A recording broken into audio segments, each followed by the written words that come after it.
Ndagushimiye cyane wowe tugiye kubana mu kiganiro cy'uyu munsi. Nitwa Olive. Nimba ari bwo bwa mbere duhuye, ibuka gukora subscribe kugira ngo dukomeze no kubana mu bindi biganiro birakurikira. Uyu munsi tugiye kuganira ku kimera cyitwa gombo. Gombo ni imwe mu mboga zifite amateka maremare mu mirire y'abantu, cyane cyane muri Afurika no mu bindi bihugu byinshi byo ku isi. Iyi gombo ikunzwe kubera uburyohe bwayo, iroroshye kuyiteka ndetse n'akamaro kayo ku buzima bw'umuntu. Mu buzima bwa buri munsi abantu benshi bayikoresha mu mafunguro atandukanye kuko iba yoroshye kuyibona ku isoko, ikindi iranahendutse ugereranyije n'izindi mboga zimwe na zimwe. Gombo igira ibara ry'icyatsi kibisi kandi iba ifite utubuto duto imbere. Iyo uyitetse isohora ibintu bimeze nk'uruzi rworoshye rutuma amafunguro arushaho kuryoha no kugira umwimerere. Nubwo hari abantu bamwe batamenyereye uburyo bwayo bwo kurekura ayo mazi yoroshye, benshi bayikunda kubera uburyo ifasha umubiri ndetse n'uruhu rw'umuntu.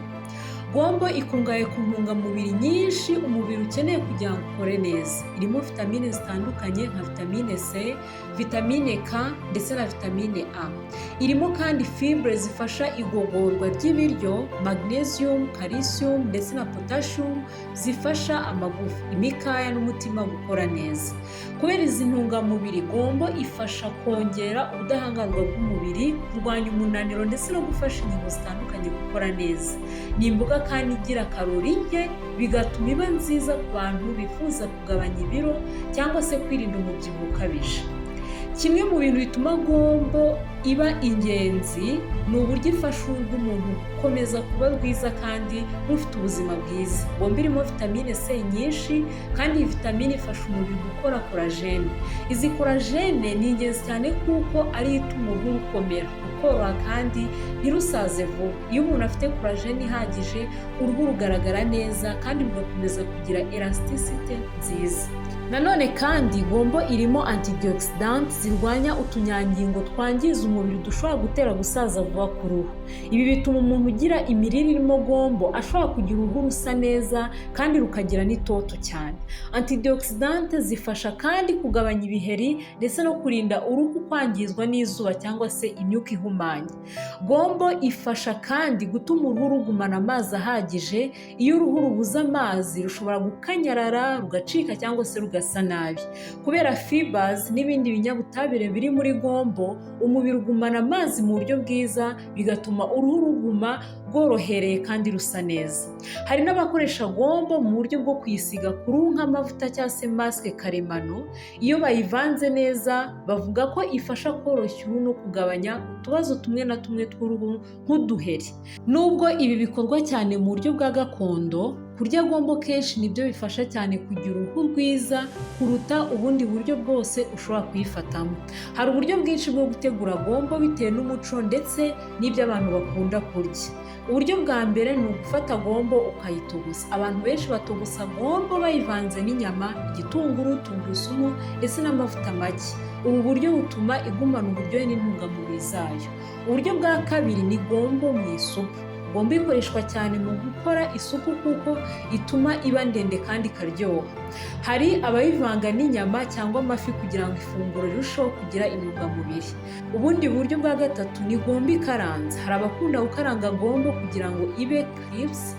Iyo ikaranze neza ishobora kuribwa nk'ifunguro ryoroheje kandi ikaribwa hamwe n'umuceri n'ibindi biryo bitandukanye. Hari ubundi buryo bwa gombo mu mafunguro ya gakondo. Mu bihugu byinshi byo muri Afurika, gombo itekwa hamwe n'ubugari cyangwa se fufu. Ibi bituma amafunguro aba aryoshye kandi agira intungamubiri nyinshi ku rwego ruri hejuru. Ndetse hari n'ubundi buryo bwa gatanu ku bantu bafata gombo bayinyweye mu mazi. Ibi ni nabyo abenshi bazi cyane, aho ufata gombo ukazishyira mu mazi, ukaziraza, ukayungurura aya mazi mu gitondo, ya mazi ukayanywa. Biba byiza iyo ufashe ikirahure kimwe mu gitondo, ikindi saa sita, ikindi ukagifata nimugoroba. Gombo ni igisubizo mu kugabanya umuriro. Ushobora kuba urwaye ufite umuriro cyangwa se umwana wawe afite umuriro, gombo ikagufasha kugabanya umuriro mu gihe utaragera kwa muganga. Icyo ugomba gukora ni ukuba ufite intete za gombo zumye. ni gombo zisanzwe ukazishyira ku zuba ukazibika zumye. Iyo uhuye n'ikibazo cy'umuriro ufata za gombo zumye ukazihonda zikaba gafu, iyo ako gafu gashyize mu mazi ukagatogusa byibuze iminota 5 ukayungurura, ayo mazi yamara guta ubushyuhe, niba ari umwana umuha ikiyiko kuva kuri 1 kugeza kuri 3 buri minota 15 kugeza umuriro ushize.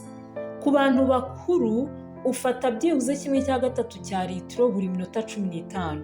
Gombo ni amahitamo meza y'abantu bafite ubugara, ushobora kuyitekamo isupu cyangwa se ukayinywa. Muri rusange gombo ni imboga ifitiye umubiri akamaro kanini cyane. Ifasha mu igogorwa ry'ibiryo, ikongera umubiri ubudahangarwa, ifasha umutima ndetse ikanagira uruhare rukomeye mu gutuma uruhu rukomeza kuba rwiza kandi rworoheye rusa neza. Kubera intungamubiri nyinshi irimo, ni byiza ko abantu bayishyira mu mafunguro yabo ya buri munsi. Kurya gombo kenshi bishobora gufasha umuntu kugira ubuzima bwiza ndetse n'uruhu rusa neza kandi rufite itoto. Ndabashimiye cyane mwebwe mwese twabanye muri kiganiro cya gombo, ari nako mbararikira gukomeza kubana nanjye mu bindi biganiro bikurikira. Niba utarakora subscribe, ibuka kuyikora ndetse wibuke no gusangiza abandi iki kiganiro kugira ngo twese dukomeze kunguka ubumenyi umunsi ku munsi. Ndabashimiye cyane, muba amahoro.